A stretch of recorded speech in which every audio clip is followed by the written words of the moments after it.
क्या बगैर चिंगारी के धुआं उठ रहा है?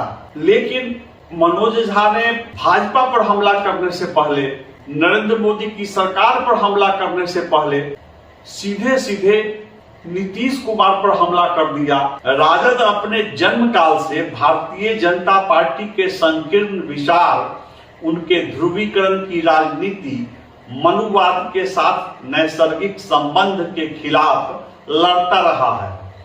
कभी तराजू पर तौलकर लाभ हानि के आधार पर अपनी राजनीति नहीं की।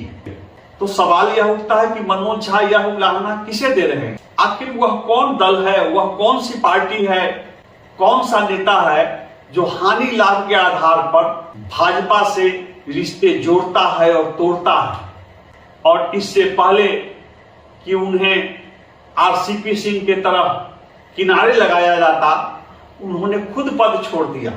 तो कैसे बार बार नीतीश कुमार का अपमान किया जा रहा था। जी, देखने वालों ने कहा था कि अब ललन सिंह ज्यादा दिनों तक इस पद पर नहीं रहेंगे, कि अब ललन सिंह की घेराबंदी शुरू हो गई है, कि यह सब नीतीश कुमार के मर्जी से ही हो रहा है। उनकी विश्वसनीयता को संदिग्ध कर दिया जाए, डाइल्यूट कर दिया जाए, धूमिल कर दिया जाए। बिहार की राजनीति को समझने वाले लोग इतने भी नादान नहीं हैं। ललन सिंह के तेवर में, जी हाँ, भाजपा के खिलाफ उनके तेवर में कोई कमी नहीं आई कि जनता दल यू के एक बुजुर्ग ऊर्जावान मंत्री के चैम्बर में बैठक आरोप लगाया जा रहा है। सोचने वाली बात है कि अगर किसी को गुप्त बैठक करनी है तो सेक्रेटारिएट में करेगा। विधायक इतने नादान होते हैं कि जहां चप्पे चप्पे पर स्पेशल ब्रांच के अधिकारी तैनात होते हैं, जहां कुछ भी गोपनीय नहीं रह जाता है। ये साफ हो गया है कि नीतीश कुमार का झुकाव बीजेपी की ओर है और ललन सिंह इनडायरेक्ट वे में या कहिए डायरेक्ट वे में याद दिला रहे हैं कि ये वही बीजेपी है जो नीतीश कुमार के सामने बार बार अपमानजनक स्थिति पैदा करती रही है। बिहार की राजधानी पटना के राजनीतिक गलियारे में इन दिनों एक गजल की पंक्ति सुनाई दे रही है, ये धुआं सा कहां से उठता है। सब लोग पूछ रहे हैं कि ये धुआं कहां से उठ रहा है? क्या कोई आग की चिंगारी कहीं दबी हुई नहीं है? क्या बगैर चिंगारी के धुआं उठ रहा है? ऐसा तो नहीं हो सकता है। धुआं तभी उठता है जब कहीं पर चिंगारी सुलग रही होती है। जी हाँ, आप सही समझ रहे हैं। मैं राजद और जनता दल यू के बीच बिगड़ते रिश्तों की बात कर रहा हूं। लाख सफाई दे रहे हैं कि कोई विवाद नहीं है, मीडिया का किया कराया है, आरजेडी और जनता दल यू के बीच कोई विवाद नहीं है, गठबंधन अच्छे ढंग से चल रहा है, सरकार ठीक ठाक चल रही है। इंडिया गठबंधन को छोड़कर नीतीश कुमार के एक बार फिर से एनडीए में शामिल होने का कोई सवाल ही नहीं है, ये सफाई दी जा रही है। लेकिन अब आरजेडी के राष्ट्रीय प्रवक्ता और सांसद मनोज झा ने ही पर्दा उठा दिया है। जी हाँ, उन्होंने दिखा दिया है कि ये जो धुआं उठ रहा है वो कहां से उठ रहा है। 2 जनवरी को उन्होंने एक प्रेस कॉन्फ्रेंस किया। कहने के लिए प्रेस कॉन्फ्रेंस मोदी सरकार पर हमला बोलने के लिए किया गया, कहने के लिए भाजपा पर हमला बोलना था कि ये केंद्र की मोदी सरकार भाजपा विरोधी राजनीतिक दलों के नेताओं पर हमले कर रही है, सीबीआई ईडी का गलत इस्तेमाल कर रही है, विरोधी दल के नेताओं को घेरने के लिए, परेशान करने के लिए ईडी और सीबीआई जैसी एजेंसियों का गलत इस्तेमाल हो रहा है। लेकिन मनोज झा ने भाजपा पर हमला करने से पहले, नरेंद्र मोदी की सरकार पर हमला करने से पहले सीधे सीधे नीतीश कुमार पर हमला कर दिया, सीधे सीधे जनता दल यू पर हमला कर दिया। नमस्कार, मैं हूं विवेश त्रिवेदी और आप देखना शुरू कर चुके हैं जनता चौक लाइव। आगे बढ़ने से पहले आपसे आग्रह है कि आप मेरे चैनल को लाइक करें, सब्सक्राइब करें, इसे वायरल करें ताकि मेरा मनोबल बढ़े, मैं और अच्छी खबरें विश्लेषण लेकर आपके बीच आता रहूं। सब लोग ताज्जुब में हैं कि आखिर मनोज झा ऐसा बोल क्यों रहे हैं।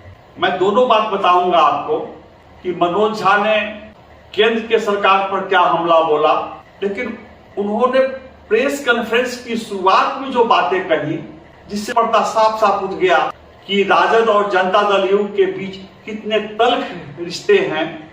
तो आपको मैं सुनाता हूं और उसके बाद कुछ कहने के लिए बाकी नहीं रह जाता है।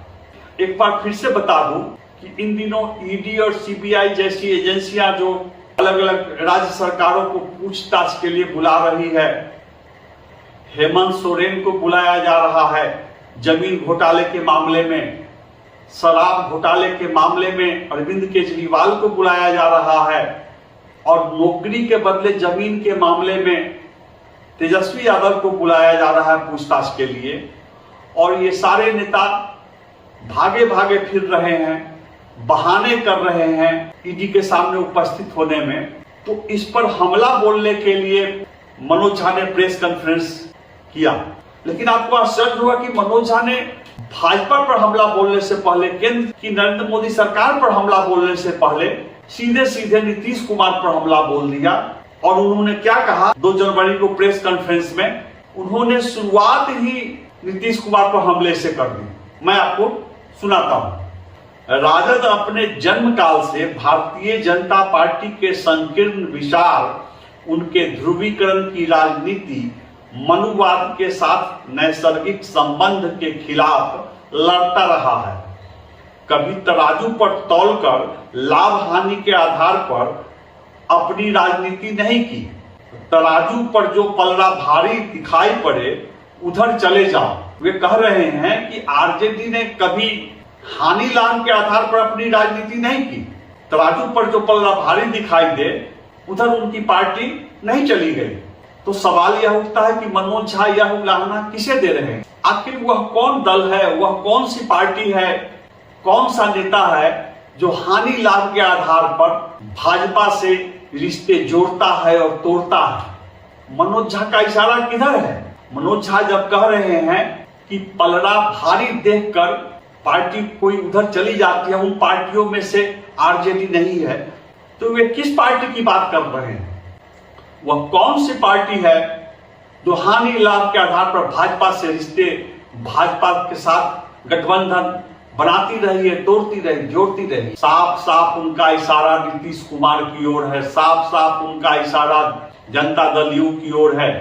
और उन्होंने ऐसे समय में यह बात कही है जब राजद और जनता दल यू के बीच तल्ख रिश्ते की बात चल रही है कि नीतीश कुमार एक बार फिर इंडिया गठबंधन छोड़कर तोड़कर भाजपा की तरफ जाने वाले हैं। और ऐसे समय में मनोज झा ने नीतीश कुमार पर हमला किया है। मैं आगे और बताऊंगा कि मनोज झा ने और कौन सी बात कही। मैं आगे बताऊंगा कि मनोज झा ने कैसे सीबीआई को, ईडी को और केंद्र सरकार को निशाने पर लिया। लेकिन पहले उन्होंने निशाने पर लिया है नीतीश कुमार को और जनता दल यू को। इससे पता चल जाता है, अब कुछ छिपा नहीं रह गया है कि आरजेडी और जेडीयू के बीच कितने तल्ख रिश्ते हैं।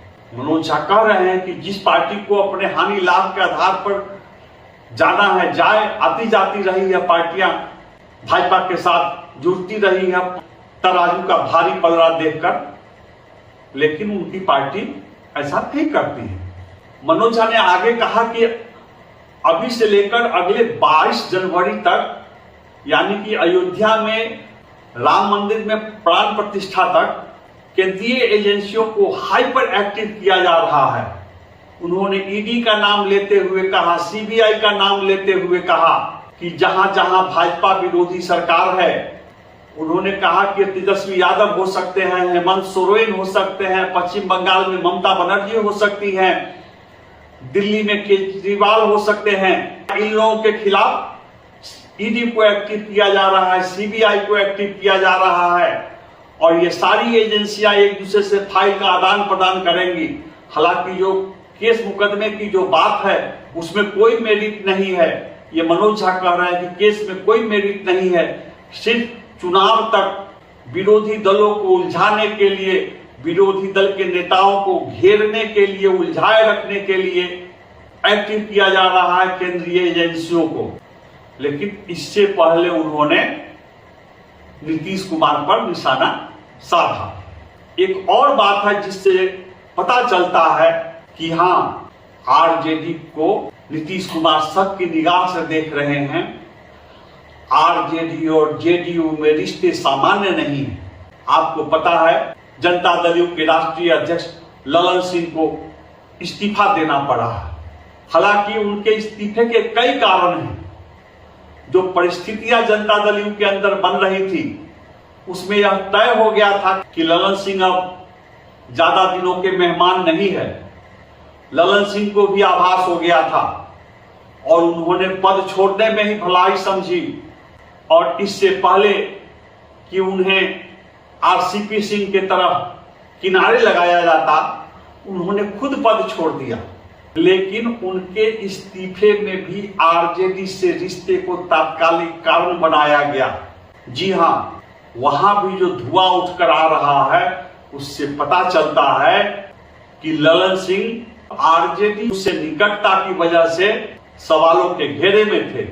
जब बात कही गई कि जनता दल यू के कुछ विधायकों ने गुप्त मीटिंग की और जनता दल के विधायक आरजेडी में शामिल होने वाले थे, तो इस मामले में हवा दिया गया कि ये सब ललन सिंह के इशारे पर हो रहा है। ललन सिंह जनता दल यू के अंदर एक ऐसा ऑपरेशन चला रहे हैं कि उनके साथ पार्टी विधायकों का एक खेमा जनता दल यू छोड़कर आरजेडी में जाने वाला है, यह आरोप लगाया गया।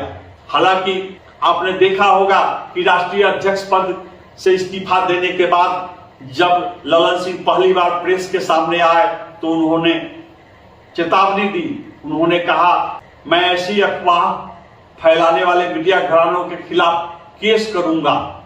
ये सरासर झूठ है। जिस पार्टी को मैंने सींचा, जिस पार्टी को मैंने खड़ा किया, मैं भला उस पार्टी को क्यों तोड़ूंगा। वो बहुत आक्रोशित थे। कहीं ना कहीं वो नीतीश कुमार को भी सुना रहे थे कि अगर कहीं कोई मुझ पर ये इल्जाम लगा रहा है, दल तोड़ने की साजिश का इल्जाम लगा रहा है, तो ऐसी साजिश रचने वालों के खिलाफ मैं केस करूंगा। लेकिन उस प्रेस वार्ता में ललन सिंह साफ साफ शब्दों में बार बार दोहरा रहे थे कि किस तरह से जब बिहार में एनडीए की सरकार थी, भाजपा के सहयोग से नीतीश कुमार मुख्यमंत्री थे, तो कैसे बार बार नीतीश कुमार का अपमान किया जा रहा था। जी हां, वे याद दिला रहे थे कि बार बार नीतीश कुमार के सामने अपमानजनक स्थिति पैदा हो रही थी और बहुत परेशान होकर नीतीश कुमार भाजपा से अलग हुए थे। वे नीतीश कुमार को याद दिला रहे थे किस किस तरह की परिस्थितियां, किस तरह से अपमानजनक स्थिति पैदा की गई भाजपा के द्वारा। और अब यह साफ हो गया है कि ललन सिंह की निकटता आरजेडी से थी। ललन सिंह इसको स्वीकार करते हैं कि हां, एनडीए से अलग होकर आरजेडी के साथ गठबंधन करने के लिए, सरकार बनाने के लिए उन्हें नीतीश कुमार ने ही ऑथराइज किया था और नीतीश कुमार के आदेश पर ही, नीतीश कुमार के निर्देश पर ही उन्होंने राजद के साथ सरकार बनाने की रणनीति तय की, तारीख तय किया गया। उस पूरी प्रक्रिया में वो शामिल रहे। वे खुले शब्दों में कहते हैं कि हाँ, मेरे रिश्ते आरजेडी से थे, लेकिन नीतीश कुमार की इच्छा से, नीतीश कुमार के निर्देश पर वो रिश्ते थे।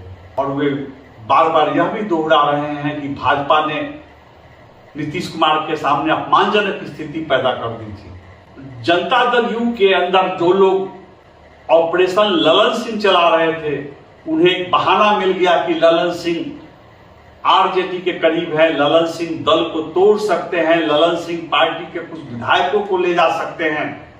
ललन सिंह जनता दल यू के अध्यक्ष पद पर अब अधिक दिनों तक नहीं रह पाएंगे। यह बात 25 सितंबर 2023 को ही शुरू हो गई थी। उसी दिन एक ऐसी स्थिति पैदा हो गई थी कि देखने वालों ने कहा था कि अब ललन सिंह ज्यादा दिनों तक इस पद पर नहीं रहेंगे। जी हां, उस दिन नीतीश कुमार एक बैठक किए थे, विधानसभा के प्रभारियों की बैठक थी और उसमें पार्टी विधायक भी थे। उस बैठक के ठीक बाद राष्ट्रीय अध्यक्ष ललन सिंह ने भवन निर्माण मंत्री अशोक चौधरी को टोका कि आप बार बार बरबीघा क्यों चले जाते हैं? आप बार बार बरबीघा विधानसभा क्षेत्र का मामला क्यों उठाते हैं? इससे बरबीघा के जेडीयू विधायक सुदर्शन कुमार को परेशानी होती है कि उनके क्षेत्र का मामला कोई दूसरा व्यक्ति उठाता है। आप बरबीघा के मामले में हस्तक्षेप क्यों करते हैं? ललन सिंह ने सोचा भी नहीं होगा कि भवन निर्माण मंत्री अशोक चौधरी उसी तेवर में, तल्ख लहजे में उनके मुंह पर और सार्वजनिक रूप से कहेंगे कि हाँ, मैं जाऊंगा बरबीघा, मुझे वहां जाने से कोई रोक नहीं सकता है, बरबीघा मेरा भी क्षेत्र है। जी हाँ, अशोक चौधरी ने कहा था कि मैं बरबीघा जाऊंगा, मुझे जाने से कोई नहीं रोक सकता है। और वे एक सप्ताह के अंदर बरबीघा गए भी, शिलान्यास और उद्घाटन समारोह में चले भी गए। तो कहा गया कि अशोक चौधरी ने अपनी मर्जी से ऐसा नहीं किया, कहीं न कहीं पर्दे के पीछे से उन्हें नीतीश कुमार का आशीर्वाद प्राप्त था, कहीं न कहीं नीतीश कुमार का इशारा था। नीतीश कुमार की इच्छा के बगैर अशोक चौधरी ललन सिंह पर, राष्ट्रीय अध्यक्ष पर हमला नहीं कर सकते हैं। इसके पीछे एक और कहानी राजनीतिक गलियारे में चर्चा है कि अशोक चौधरी चाहते हैं वहां से अपने दामाद, जी हां, पूर्व आईपीएस अधिकारी किशोर कुमार के पुत्र को वो बरबीघा से जनता दल के टिकट पर विधानसभा का चुनाव लड़ाना चाहते हैं और वहां के सिटिंग विधायक जेडीयू के सुदर्शन कुमार हैं। तो इससे क्षेत्र में अनिश्चितता की स्थिति पैदा हो गई है। राष्ट्रीय अध्यक्ष ने सोचा था कि उनके टोकने से ब्रेक लगेगा, लेकिन ब्रेक नहीं लगा। अशोक चौधरी वहां चले भी गए, एक सप्ताह के अंदर में चले गए। तो उसी समय से यह स्पष्ट हो गया था कि अब ललन सिंह की घेराबंदी शुरू हो गई है। आप देखे होंगे हाल फिलहाल में नीतीश कुमार और अशोक चौधरी की निकटता। कभी नीतीश कुमार अशोक चौधरी के कंधे पर अपना सिर रखकर बच्चे की तरह झुक जाते हैं, सीने से लग जाते हैं, और कभी अशोक चौधरी के पिता के श्रद्धांजलि समारोह में जाते हैं तो अशोक चौधरी के पिता की तस्वीर पर पुष्पांजलि करने के बजाय अशोक चौधरी के सिर पर ही फूल, उनके शरीर पर ही फूल डालने लगते हैं। तो ये सबको पता है कि अशोक चौधरी को नीतीश कुमार का आशीर्वाद प्राप्त है। और हाल के दिनों में ललन सिंह को कमजोर करने के लिए, ललन सिंह को नीचा दिखाने के लिए अशोक चौधरी ने कोई कसर नहीं छोड़ा।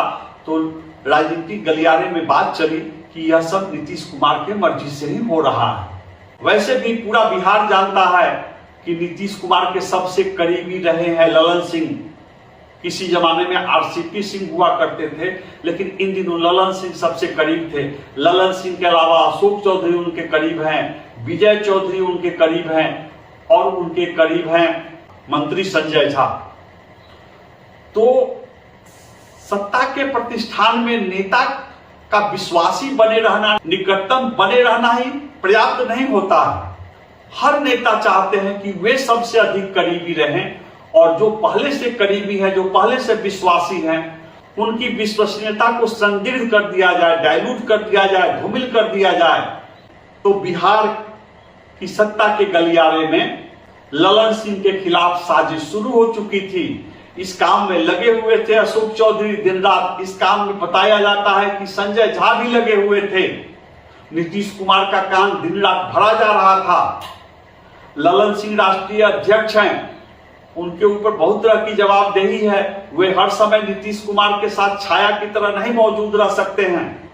तो जो अशोक चौधरी दिन रात नीतीश कुमार के साथ रहते हैं, जो संजय झा दिन रात नीतीश कुमार के साथ रहते हैं, कहा जाता है कि इन लोगों ने ललन सिंह के खिलाफ कान भरना शुरू किया। और आप जानते हैं कि नीतीश कुमार कान के कच्चे हैं। जी हाँ, जब आरसीपी सिंह केंद्र में मंत्री बन गए थे, उस समय भी आरसीपी सिंह के खिलाफ नीतीश कुमार के कान भरे गए थे। जब ललन सिंह के खिलाफ कान भरा जा रहा था, ललन सिंह स्थिति को भाप गए और ललन सिंह ने खुद ही प्रस्ताव रख दिया कि मैं अब अध्यक्ष नहीं रहना चाहता हूं, मुझे मुंगेर लोकसभा क्षेत्र से आगामी चुनाव लड़ना है, मुझे फुर्सत नहीं मिल पा रही है, मुझे चुनाव की तैयारी के लिए अपने क्षेत्र में पर्याप्त समय देना है, और मैं अध्यक्ष पद के लिए अध्यक्ष की जो जवाबदेही होती है, जो जिम्मेदारी होती है, उसके लिए पर्याप्त समय नहीं निकाल पाता हूं। और अगर मैं अध्यक्ष का दायित्व पूरा समय देकर निभाने लगूं तो मैं अपने क्षेत्र की तैयारी नहीं कर पाऊंगा। ये उन्होंने कारण बताया, नीतीश कुमार के सामने तर्क रखा। बिहार की राजनीति को समझने वाले लोग इतने भी नादान नहीं हैं। अब अध्यक्ष की जवाबदेही किसको दी गई है? नीतीश कुमार खुद अध्यक्ष बने हैं, तो नीतीश कुमार के पास क्या क्या जवाबदेही आ गई? वे बिहार के मुख्यमंत्री हैं, बिहार की सरकार को चलाना उन्हें है।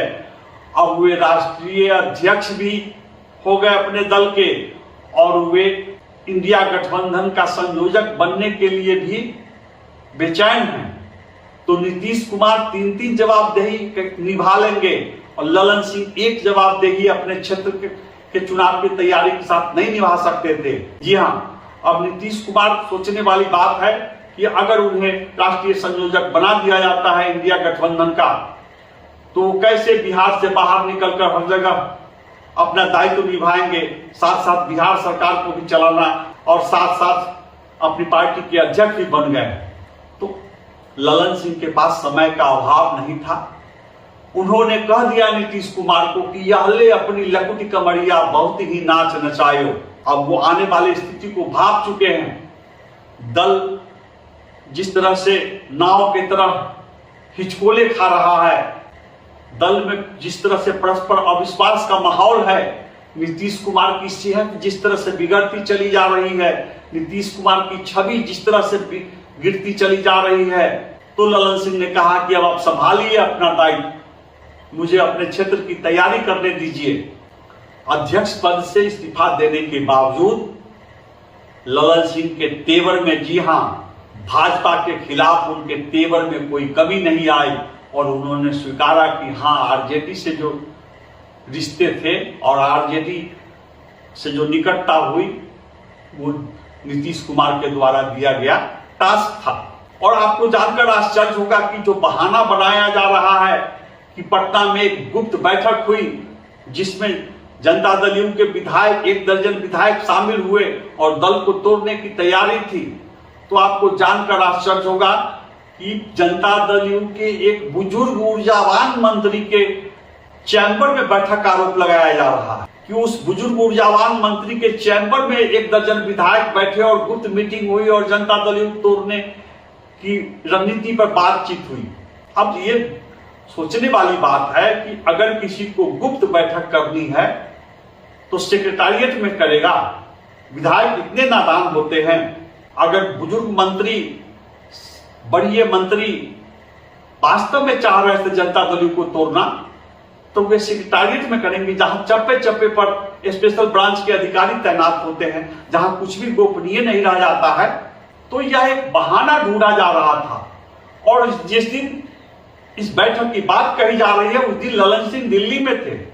कहा क्या जा रहा है कि ये जो बैठक मंत्री के चैम्बर में हुई वो ललन सिंह के इशारे पर हुई, उसके सूत्रधार ललन सिंह थे। और जो मंत्री हैं जिनके चैम्बर में गुप्त बैठक की बात कही जा रही है, उनका आरजेडी से कोई खास लेना देना नहीं है और उनको अपने बेटे को राजनीति में भी नहीं लाना है कि कहने वाले कहेंगे कि वे अपने बेटे का राजनीतिक भविष्य देख रहे हैं और आरजेडी में आने वाले दिनों में अपने बेटे के लिए टिकट चाह रहे होंगे। ऐसी कोई बात नहीं है, लेकिन घेरना था ललन सिंह को, ललन सिंह की विश्वसनीयता पर सवाल उठाना था, उनको संदिग्ध बनाना था, तो एक कहानी गढ़ ली गई। तो ये साफ हो गया है कि नीतीश कुमार का झुकाव बीजेपी की ओर है और ललन सिंह इनडायरेक्ट वे में या कहिए डायरेक्ट वे में याद दिला रहे हैं कि ये वही बीजेपी है जो नीतीश कुमार के सामने बार बार अपमानजनक स्थिति पैदा करती रही है। मैंने बताया आपको कि किस तरह से राजद और जनता दल यू के बीच के रिश्ते तल्ख हो चुके हैं। मैं आगे भी नवीनतम घटनाक्रम पर आधारित खबरें विश्लेषण लेकर आपके बीच आता रहूंगा। आप मेरे चैनल को लाइक करें, सब्सक्राइब करें और इसे वायरल करें। नमस्कार।